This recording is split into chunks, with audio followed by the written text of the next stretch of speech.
अस्सलामुअलैकुम सामीन। 17 ज़िलक़ाइदा और 26 मई है।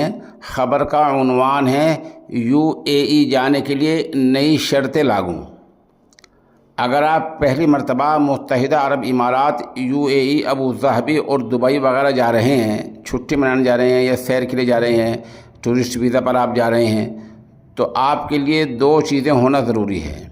नंबर एक, आपके पास वापसी का टिकट होना चाहिए। जाने का तो आप जा ही रहे हैं, वापसी का भी टिकट आपके पास होना चाहिए।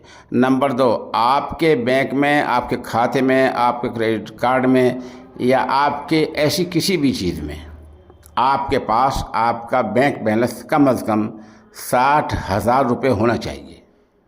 अगर आपके पास वापसी का टिकट नहीं है और आपका बैंक बैलेंस 60,000 रुपये से कम है और आप पहली बार यूएई जा रहे हैं, अबू धाबी और दुबई वगैरह जा रहे हैं, तो आपको हवाई जहाज़ से वापस भेजा जा सकता है। जो कंपनी जिस कंपनी का एयरलाइंस, जिस कंपनी का हवाई जहाज़ आपको लेकर जाएगा, उसी की जिम्मेदारी है कि आपको वापस लाए। चुनांचे हमारे यहाँ से केरल और तमिलनाडु से कुछ लोग गए हैं, उनसे सख्ती से पूछताछ की गई, उनका बैंक बैलेंस 60,000 रुपये नहीं मिला तो उनको वापस भेज दिया गया है।